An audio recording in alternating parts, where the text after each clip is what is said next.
জন comment করেছে সেই জন্য বাসাটি ছিঁড়তে হলো।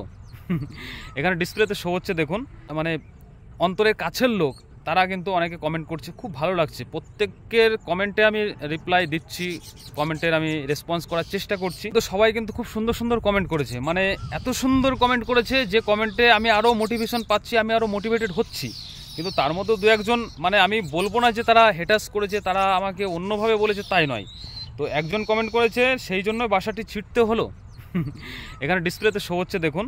তো আমি রিপ্লাই কি করেছি, অপরাধ নেবেন না, প্রথমে আপনার কাছে ক্ষমা চেয়ে নিচ্ছি, কারণ আমার এই ভিডিওটা দেখে আপনি মানসিকভাবে সন্তুষ্ট না। কারণ আমার হাতে রয়েছে সুন্দর একটি বাসা, যে বাসাটি পাখিগুলো তৈরি করতে অনেক সময় লেগেছে, অনেক পরিশ্রম হয়েছে।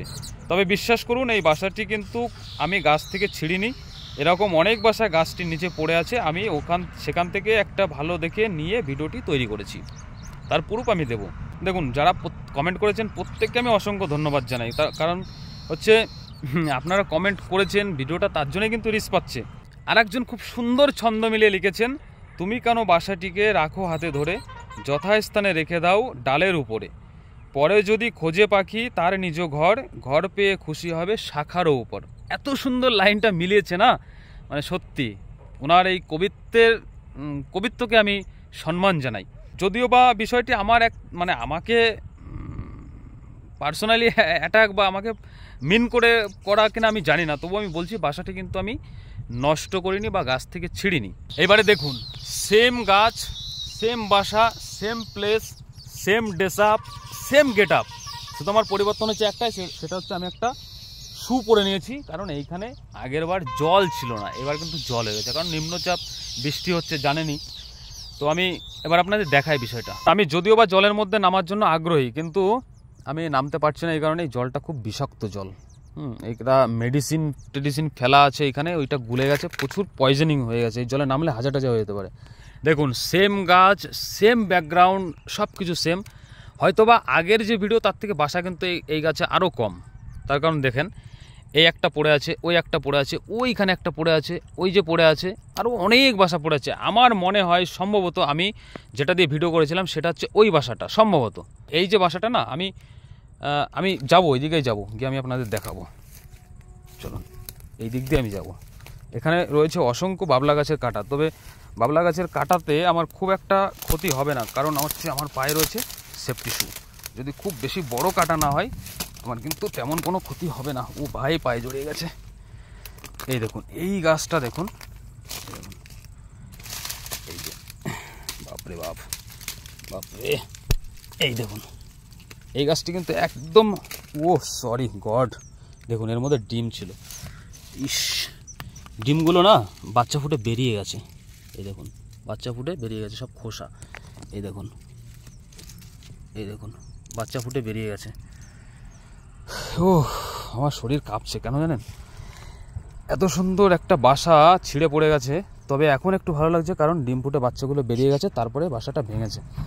খুব সুন্দর এর মধ্যে ডিজাইন। আর মেন কথা হচ্ছে, আমি পশু পাখিকে এতটা ভালোবাসি, তারপরে আপনারা ভাবলেন কি করে যে আমি ওদের তৈরি করা বাসা, ওদের থেকে ক্ষতি করে আমি বাসাটিকে নেব শুধুমাত্র আমার স্বার্থের জন্যে। এইরকম কোনো মানে স্বার্থপরের মতো নিজের স্বার্থে, অ্যাকচুয়ালি এই ভিডিওটা যেহেতু রিচ পেয়েছে, আমার কিছু ডলার হলেও আসছে, তো নিজের স্বার্থে এই যে কায়িক দিনের পরিশ্রম, কতদিনের পরিশ্রম, কতটা প্ল্যান পরিকল্পনা করার পরে তারা এরকম একটি বাসা তৈরি করে, আর সেই বাসাটিকে আপনারা ভাবলেন কি করে যে আমি ছিঁড়ব। যাই হোক, এরকম অনেক বাসা দেখুন এই যে পড়ে আছে, এই যে দেখতে পাচ্ছেন, এরকম অনেক বাসা পড়ে আছে। তার কারণ আমি আপনাদের দেখাবো, জাস্ট এই একটুখানি সুতোর মতো এই যে খড়কুটো, এইটাই কিন্তু গাছের ডালে আঁকড়ে দিয়ে বেঁধে দেয়। এবার এইটা একটু জোরে হাওয়া হলে না কোনো রকম ছিঁড়ে যায়। হ্যাঁ, আপনারা কেউ ভুল ভাববেন না। আর একটা লজিক আমি বলে দিই, এই যে বাসাগুলি যে ভেঙে নিচে পড়ে আছে না, এর পিছনে আরেকটা লজিক হতে পারে। আর একজন কমেন্ট করেছেন, মানে এই লজিকটার কারণটা তিনি জানিয়েছেন যে বাসা প্রধানত পুরুষ বাবুই পাখি বনে, মা বাবু পাখি অর্থাৎ স্ত্রী বাবুই পাখি যখন ডিম দেওয়ার সময় হয় তখন, মানে এটা উনি বলতে চেয়েছেন। কমেন্টটা শো হচ্ছে এখানে, আপনারা দেখে নিন। যদি মা বাবুই পাখির বাসাটি পছন্দ না হয়, মানে ওই স্ত্রী বাবুই পাখির বাসাটি যদি পছন্দ না হয়, তাহলে সে সেটি ভেঙে দেয়। ইনি যে বাসাটি নিয়ে দেখাচ্ছেন সেটি সেই রকম একটি পরিত্যক্ত বাসা। অ্যাকচুয়ালি এই বিষয়ে আমার কোনো নলেজ নেই, তবে হতে পারে বাসাটি যদি তাদের পছন্দসই না হয়। দেখুন, আপনি দিন শেষে, কর্মশেষে যেখানে ঘুমাবেন, যে রাতটায় আপনি থাকবেন, যেটাকে আমাদের বেডরুম বলে, সেই বেডরুমটা যদি সুন্দর পরিচ্ছন্নভাবে গোছানো না থাকে, সুসজ্জা না থাকে, অগোছালো থাকে, আপনার কিন্তু আপনি স্যাটিসফ্যাকশন থাকবেন না। দিন শেষে কী হবে, আপনি যত পরিশ্রম কাজ করেন না কেন, যত হার্ডওয়ার্ক করেন না কেন, দিন শেষে একটু নরম বিছানায়, একটু নরম বালিশে মাথা দিয়ে সুন্দর পরিপাটি করা একটা গোছানো ঘরে যদি শুয়ে থাকেন না, শান্তির একটা ঘুম আসে। তো তাদের ক্ষেত্রেও ঠিক সেরকমটি হতে পারে, যেহেতু এটা গড গিফটেড, আমি আগেই বলেছি, তাদের ক্ষেত্রে সেরকম হতে পারে যে ওদের পছন্দ হলো না, তাদের কমফোর্ট ফিল হচ্ছে না, বা দুজন স্বামী স্ত্রী উভয়েই 4টে ডিম পেড়ে তার মধ্যে তা দেওয়া বা বাচ্চা ফুটিয়ে প্রোটেকশন দেওয়া, ঝড় বৃষ্টির সময় ওখানে ঢুকে বাচ্চাদেরকে কভার করা, হয়তো কমফোর্ট ফিল হয়নি বলে বাসাটা ভেঙে যেতে পারে। এরকম হতে পারে, আই ডোন্ট নো, সম্পূর্ণ জ্ঞান আমার নেই, তবে এরকম হতে পারে।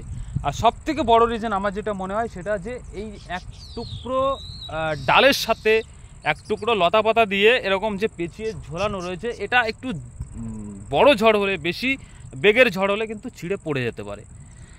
আমার মনে হয় এই বড় হাওয়ায় পড়ে গেছে। ঠিক আছে, এই হচ্ছে রিজন। মানে আমার এরকম কোনো টেন্ডেন্সি নেই যে কোনো রকম কোনো বিশেষ করে আমি কোনো কোনো জীবজন্তুর কোনো রকম কোনো ক্ষতি হোক, কোনো রকম কোনো কিছু হোক, আমি চাই না। কারণ আমি প্রচুর ভালোবাসি, আমি অ্যানিম্যালস লাভার একজন, প্রচুর ভালোবাসি। সমস্ত অ্যানিম্যালসের উপরে কিন্তু সেরকম দক্ষ নেই, আস্তে আস্তে কাজ করছি, শিখছি।